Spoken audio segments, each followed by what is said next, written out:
Yo guys, selamat datang di channel Sopiler Anime, membahas anime dari awal sampai tamat. Di video kali ini, kita akan membaca seluruh alur cerita Light Novel High School DxD Jilid 19 Part 2. Oke, let's begin. Liburan pun berakhir, dan ya, berbeda dengan Indonesia, Jepang mah ada 3 semester rupanya. Ya, saya baru tahu sih, karena searching tadi. Tapi di sini kelas 3 sudah santuy, nggak perlu ke sekolah, nggak wajib lah kayak ablis UN gitu. Sementara kelas 2 dan 3 harus tetap ke sekolah seperti biasa. Dan saat masuk ke sekolah, klub-klub yang ada mulai melaksanakan kegiatan mereka masing-masing. Tentu, klub penelitian gaib juga demikian. Dengan ketua baru mereka, kini klub penelitian gaib akan membahas kegiatan klub nantinya. Di sini, Asia masih malu-malu. Ya, dia belum terbiasa sih. Jadi, dia dipanggil Asia Buco dan malah panik. Jarang-jarang kan Asia panik gitu.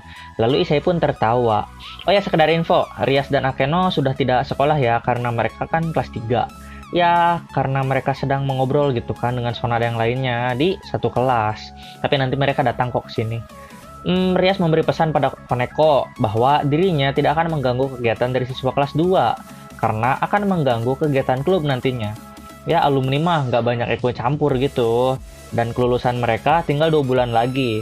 Bingung juga sih saya. Ini pembagian semesternya gimana sih? Tapi bodo amat lah. Dan ya, saya kira Rias dan Akeno akan langsung bekerja setelah lulus. Tapi ternyata mereka itu masuk universitas anjir. Dan letaknya dekat dengan Akademi Kuo. Lalu Rafael mengatakan akan ada anggota baru, yaitu Benia dan Levi. Ya karena Levi kan sudah terikat kontrak dengan Issei, jadi dia akan pindah ke Akademi Kuo dan ingin masuk ke klub penelitian gaib. Kalau Benia sudah tidak perlu dibahas lagi kan, toh dia anggota keluarga Citri alias para OSIS. Singkat cerita, obrolan pun selesai dan didapatkan kesepakatan jika kegiatan klub akan sama dengan tahun lalu. Ya meski saya sih tidak tahu tahun lalu ngapain aja sini klub. Seingat saya Rias cuma main catur bareng Akeno. Sisanya paling membasmi iblis liar dan paling kontrak-kontrak iblis gitu. Ya sudahlah. Tapi ya, Isai menjelaskan kalau ada masalah, maka akan diadakan diskusi. Jadi, setiap ada apa-apa, ngobrol dulu gitu. Soalnya apa? Asia masih malu-malu untuk mengambil keputusan secara aklamasi. Jadi, akan diadakan diskusi saja gitu. Di sisi lain, Xenovia dan Irina lalu ditemani oleh Kiryu berkeliling sekolah untuk kampanye. Ya, jadi pemilihan ketua OSIS itu diadakan besok ya guys. Ya jujur saja sih saya optimis kalau Xenovia menang. Tapi Momo itu adalah mantan OSIS dan keluarga Citri. Jadi dia itu sudah lebih berpengalaman kalau dalam pemilihan kegiatan OSIS. Dan lagi karena dia bawahan Sona, mungkin dia diberi beberapa nasihat oleh Sona. Ya intinya persaingan mereka ini lumayan juga lah. Lalu beberapa menit pun berlalu dan Xenovia mengunjungi klub sambil tersenyum dengan bangga. Ya Xenovia, ini tomboy anjir. Dia memakai pakaian seperti cendekiawan Eropa gitu. Dan di sini mereka mengobrol akrab. Dan tanpa diduga, si Kiryu ini adalah salah satu klien dari Xenovia dalam kontrak iblis.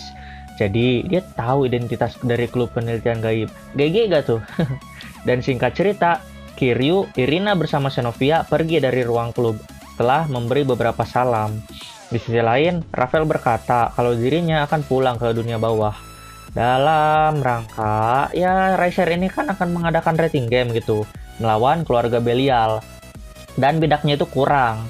Jadi Rafael harus membantunya untuk bertanding gitulah. Dan seperti catur, jadi ada poin-poin yang menjadi patokan kekuatan di sini. Ya kalau kalian pemain catur, mungkin kalian tahulah apa itu Master dan Grandmaster.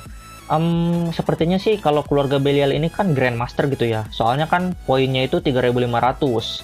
Ya sebenarnya kan 3500 itu gede banget. Jadi 3000 aja udah dianggap mustahil itu di dunia iblis dalam rating game ya. Tapi ini keluarga Belial udah sampai 3600. 3500. Di sisi lain, poin Riser hanya 2000. Bedanya 1500. Jujur aja di sini Riser dianggap sebagai generasi muda yang menjanjikan. Tapi perbedaan kekuatannya gila bener itu. Dan Kiba menjelaskan kalau sebenarnya sih pertandingan dengan perbedaan poin tinggi itu sebenarnya tidak harus diadakan. Tapi karena efek serangan teroris, jadi dunia bawah butuh hiburan.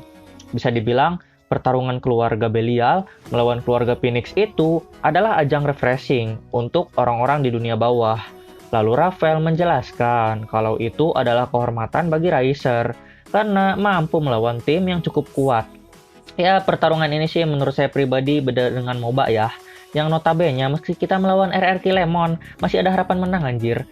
Tapi pertarungan ini lebih seperti game rating yang kayak RPG gitulah. Yang mengandalkan battle rating gitu. Tapi keuntungan keluarga Phoenix adalah regenerasi mereka yang nggak ngotak. Makanya mereka berani melakukan pertandingan ini. Di sisi lain, Rias dan Akeno serta Azazel dan keluarga Citri memasuki ruang klub dengan wajah serius.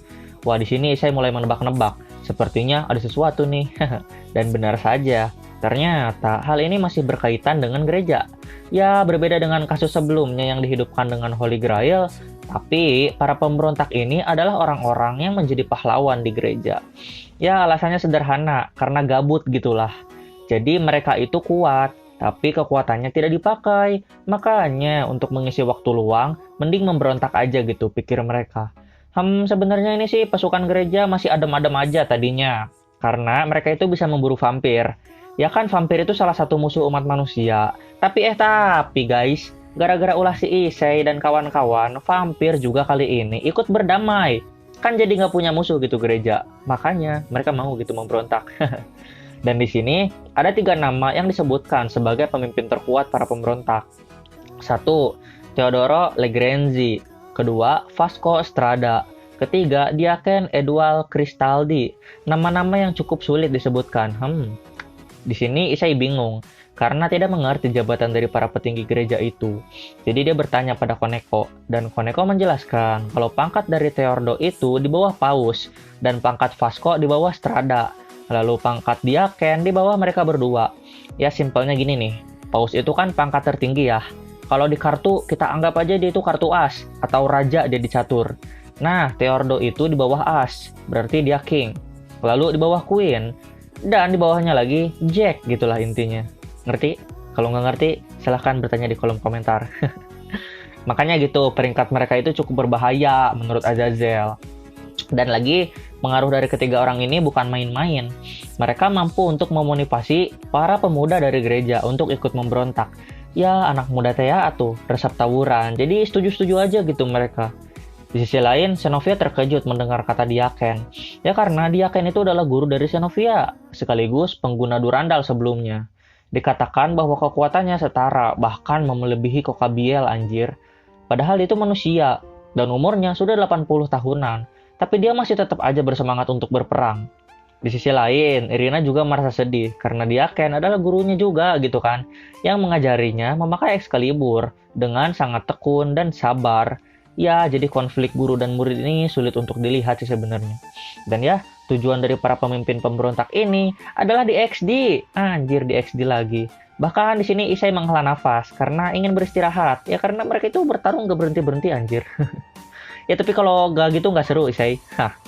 Di sisi lain, Sona juga menghela nafas karena khawatir kalau ini akan menjadi perang dalam skala besar. Ya karena jumlah orang di gereja itu gak sedikit sih. Dan lagi, bisa saja Kilop ikut nimbrung dan membantu pihak pemberontak. Kan gak swat jadinya. Lalu Azazel menjelaskan kalau sebenarnya yang menghasut semuanya ini adalah Rizevim. Rije lagi. Dan ya, semua pihak jadi ikut terhasut oleh usulan Rije itu. Lalu Saji berbisik pada Issei, kalau mungkin ya, ini akan menjadi konflik bagi para pengguna pedang. Bisa jadi sih. Soalnya para petinggi pemberontak ini kan ahli banget gitu kan kalau dalam hal penggunaan pedang. Dan lagi, orang dari gereja kan kalau nggak pakai pistol ya pedang. Lalu Azazel tersenyum dan berkata kalau ini adalah kesempatan yang bagus untuk melampaui para pendahulu mereka. Yap, para pemimpin ini kan pahlawan dalam perang 3 ras dulu. Jadi bisa mengalahkan mereka sama saja dengan merebut gelar mereka. Ya kan? Ya dong. Mendengar hal itu, sang ahli pedang Gremory, yaitu Kiba dan Xenovia, menjadi bersemangat. Begitupun Irina yang merupakan kartu as malaikat, sekaligus unjuk gigi untuk pedang barunya. Dan begitulah rapat ini berakhir. Karena mati lampu, next part 2-nya dipotong dulu ya. Oke, thanks for watching and titik. Bye-bye.